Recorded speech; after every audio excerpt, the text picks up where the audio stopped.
श्री राम हरे श्री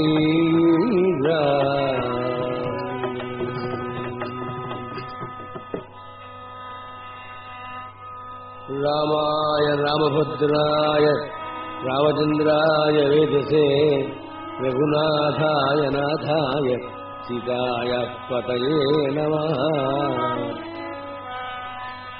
बुद्धिर्बलं यशोधैर्यं निर्भयत्वमरोगताम् अजाड्यं वाक्पटुत्वल्च हनुमत्स्मरणात् भवेत्।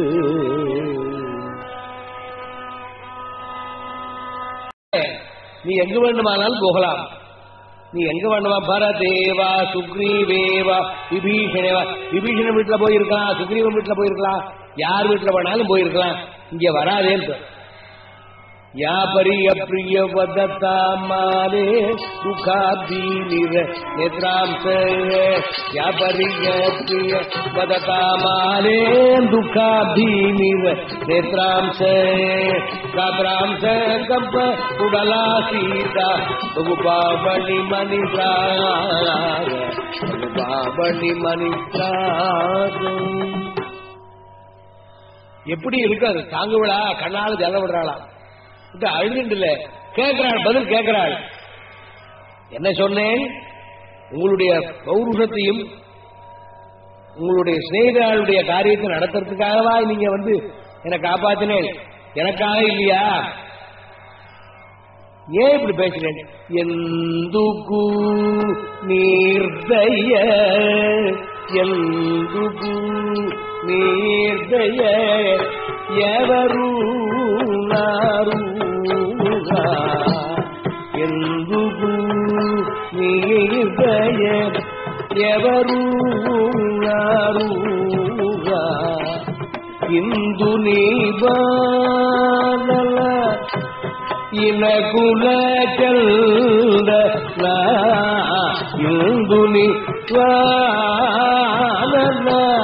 ఇనకుల చంద ఎందుకు நிர்தயம். எப்படி அலட்சியம்? எல்லாருக்கும் கொடுத்த சத்தியத்தை காப்பாத்தணும்னு சொல்றீங்களே, எனக்கு கொடுத்த சத்தியம் இருக்கே அது மறந்து போயிட்டேனா? ந பிரமாணி கிருத பாணி பாலே பால்யேன பீடிதா மம பக்தி சீலஞ்ச சர்வத பிருஷ்டத கிருதோ. எங்க அப்பா கல்யாணம் பண்ணி கொடுக்கிற போது என்ன சொன்னார்? ஏ ராமா, இந்த சீதையை பாரு, பதிவிரதா மகாபாகா சாயேவ அனுகதா சதா. உன்னை நிழல் மாதிரி பின்தொடர்கள், உன்னுடைய தர்மத்தை சகதர்ம சரித்தவா. இப்படியெல்லாம் சொன்ன போது ஏற்றுக்கின்றேன். இத்தனை நாள் சீதையினுடைய பெருமை தெரியாமலா இந்த காரணத்துக்காக ஏற்றுக்கின்றார். எப்பொழுது நீங்கள் வேண்டாம் என்று என்னை ஒதுக்குவீர்களோ இந்த ஜென்மா எதுக்கு? நான் சத்தியம் உள்ளவள் இந்த உலகத்துக்கு காட்டுறேன். லக்ஷ்மணா லக்ஷ்மண பிரகமே சீக்கிரம் பிரஜ்வாலய குதாசனம். அக்னி மூட்டு. உலகத்தை எல்லாரும் கேட்கிற எல்லா 33 கோடி தேவதைகள் சாட்சி பூர்வகமான எல்லாரும் கேட்கிற எல்லாரும் வரட்டும், எல்லாரும் எனக்காக சொல்லட்டும். அக்னி பகவான மூட்ட சொல்ற போது ராமனும் உத்தரவு கொடுத்தார், லக்ஷ்மணன் மூட்டானான். அப்போ லக்ஷ்மணனை பஞ்சவட்டியிலே ஒரு கடுமையான வார்த்தை பேசினார். அந்த மாரீஜன் விழும்போது ஒரு சீதே லட்சுமணான்னு சொல்லிட்டு விழுந்தான். ராமன் குரல் மாதிரி அதை கேட்டு லட்சுமணா நீ போடான்னு சொன்னாலும் அவன் போக மாட்டேன்னா. அதுக்காக அவனை பார்த்து சொன்னாள், லட்சுமணா என்ன எண்ணத்துலடா நீ நிற்கிற? இந்த இடத்துல என்ன நீ அடையணும்னுங்கிற எண்ணத்தோட நிற்கிறியான்னு அவனை பார்த்து சொன்ன போது அந்த பிள்ளைகளுடைய மனசு எப்படி வெந்து கஷ்டப்பட்டது. அதை அனுபவிக்கணுங்கிறதுக்கு பகவான ஒரு பரீட்சை. இப்ப லட்சுமணன் கையாலேயே அக்னி மூட்டுறார். அந்த அக்னியை பிரதட்சணம் பண்ணினாள். அக்னி பகவான் நினைச்சிருந்தா இதுல குதிச்சாள், பர்த்தாவை நினைச்சிருந்தா குதிச்சாள். குதிச்சுண்ட தட்சணமே எழுந்தாளே பூங்கோதை எழுந்தாளே சீனே எழுந்தாளே பூங்கோதை குளித்த செந்தனல் நீங்கி பொழுதோ முடி போய் எழுந்தா பூங்கோதை. அக்னி பகவான் அப்படியே கொண்டு வராராம். இந்த அக்னி அவளை படவே சுடவே இல்லை. அவள் போட்டிருந்த மாலை இருக்க மாலை கூட கசங்காமல், அதுல இருக்க வண்டு கூட அசங்காமல் அப்படியே கொண்டு வந்து அக்னி பகவான் கொடுத்து சொல்றாரப்பா ராமா, விரம விரம ராமா தொக்கணத்திரம் பவித்ரம்.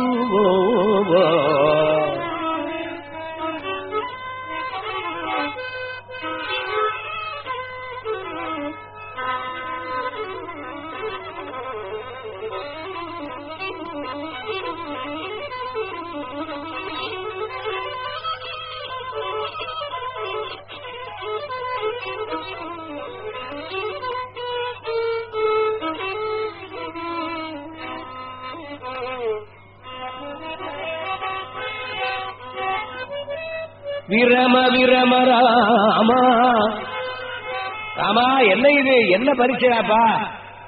இந்த அக்னி பகவானே இந்த சீதையினுடைய கற்பனால சுட்டு எரிக்க முடியாவா? எனக்கு ஒரு பரீட்சை. பதிவிரதா தெய்வம்டாவ. அக்னி பகவானே நீங்க சொல்றதெல்லாம் சரி, ஆனா நான் அயோத்தியாவில் இருக்க ஜனங்களுக்கு நான் வசப்பட்டவன், அவளுக்கு நான் ராஜா. அதனால நான் எப்படி இருக்கணுமோ அப்படிதான் இருக்கணும். இவள் அக்னியில விழுந்தால் அக்னி பகவான் கொண்டு வந்து கொடுத்தாருன்னா எங்க ஊர்ல நம்ப மாட்டான். அங்கீஷ சந்தேக பெருவிட்டு அப்போதே இருந்திருக்கான். அதனால அக்னி பகவான் சொன்னா ஏற்றுக்கொள்ள மாட்டேன்னு பேரு. உடனே ஆகாசத்திலே இந்திராதி தேவர்கள் பித்ரு தேவதைகள் எல்லாரும் வந்து இருக்கிறாளாம். அந்த கூட்டத்திலே பார்வதி பரமேஸ்வரன் இருக்கிறாளாம். எல்லாரும் சொல்ற, அப்பா நீ ஸ்ரீமன் நாராயணனுடைய அவதாரம் இல்லையா, நீ மனுஷனா? இதெல்லாம் நீங்க என்ன சொல்லலாம், நான் மனுஷனாத்தான் வந்திருக்கேன், கடைசி வந்து மனுஷனாத்தான் இருப்பேன். இப்ப எப்படி யார் சொன்னா நீ ஏத்துப்பேன் சீதையே? எல்லாத்துக்கும் மேல எங்க தாப்பனார் சொன்னா ஏத்துப்பேன். தாப்பனார் தசரத சக்கரவர்த்தி அவர் போய் 14 வருஷம் ஆகுது. அவர் சொன்னா மாத்திரம் அவர் மாத்திரம் வரலாமா? தாப்பனார் போறாரா போயாச்சு, மறுபடியும் வருவரா?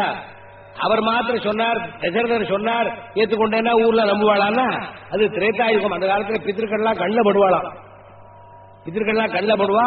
அதனால அது நியாயமா இருந்தது. இப்ப இந்த காலத்துல பித்திருக்கள் கண்ணில் பட்டா அவளுக்கு தான் ஆபத்து. அதனால தசரதர் வந்த உடனே அப்பாவை பார்த்து கேட்கிறாரு, இப்படி எல்லாம் அவர் கொண்டாடுறாரு. அப்பா எவ்வளவு பெரிய காரியம் பண்ண, ராவணவதம் பண்ண, அது பண்ண, இது பண்ண, தேவர்களுக்கு அவைய கொடுத்த, நீ நாராயணங்கிறது இங்கதானே தெரிஞ்சுக்கிட்டேன், சீதை பரிசுத்தமானவள்ரா ஏற்றுக்கொள்கிறார். எல்லாம் சரி, இவ்வளவு காரியம் நடந்ததுக்கெல்லாம் காரணம் யாரு? எங்க அம்மா கைகை தானே. அவ என்ன காட்டுக்கு போக சொல்லாத போனா இதெல்லாம் நடந்திருக்குமா? நீங்க என்ன சொன்னேன், கைகை பொல்லாதவள் என்ன தொடப்படாதுன்னு சொன்னேன். அந்த அந்த சாபத்தை நீங்க திருப்பி வாங்கிக்கிங்க. கைகை நல்லவள் சொல்லுவோம். நான் ஊருக்கு போனோட எங்க அம்மா கைகைக்கு அதை கொடுக்குறேன். வெளியூருக்கு போயிட்டு வந்தியாடா ராமா, என்ன வாங்கிட்டு வந்தே எனக்கு? எங்க அம்மா கேட்டாருன்னா, அம்மா அப்பா உங்களை நல்லவர்னு சொல்லியிருக்காருன்னு அந்த வார்த்தையை சொல்லுவேன். இப்படி சொன்ன உடனே அடுத்தபடி ராமனுக்கு சீதையை ஏத்துட்டார். பிரியே பிரியே பிரியே விவேகராஜநந்தனி வினதானந்தன, பிரியே விவேகராஜநந்தனி வினதானந்தன், அபிஜதி சேதே விமான வேகா பிரியே. இப்ப கூப்பிடுறார். அப்ப சீதை ஒன்னும் சொல்ல, ஏன்னா ராமனுடைய நிலையை நன்றாய் உணர்ந்தவள். பக்கத்துல வந்து நின்றாளாம். உடனே பரதனுடைய ஞாபகம் வந்துட்டு, விபீஷணா நான் வந்து 14 வருஷம் ஆகி 15வது வருஷம் ஆரம்பிக்கிறது இன்னும் 2-3 நாள் தாண்டா இருக்கு. அதுக்குள்ள நான் அயோத்தியாபுரி போய் சேரணும். இல்ல போனா பரதன் அக்னி பிரவேசம் பண்ணிவிடுவேண்டா, நான் சீக்கிரமா போகணுமே, அதுக்கு என்ன வழி? பிரபோ நீங்க கவலைப்பட வேண்டாம், புஷ்ப விமானம் இருக்கு. மகத்விமானம் மணிரத்ன சித்திரம் திவங்கதம் வாயுபதே பிரதிஷ்டம் மனசமாதான விசாரச்சாரிணம் தபசமாதான பராக்கிரமார்ஜிதம். புஷ்ப விமானம் இருக்கு, நீங்க நினைச்சபடி போகும்னார். அவ்வளவுதான், எல்லாரும் ஏறிட்டார். எத்தனை பேர் வேணா ஏறலாம். எல்லாரும் ஏறிண்டு சீதையும் பக்கத்தில் வச்சிருந்து சுவாமி எல்லாரும் காட்டுறாராம்.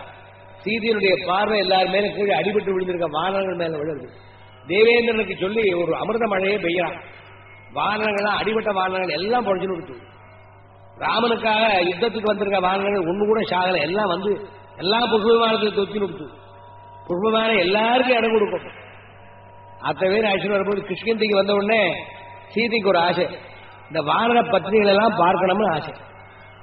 வான பத்திரிகை எல்லாம் பார்க்கணுங்கிற போது வானங்களுக்கு சந்தோஷம்.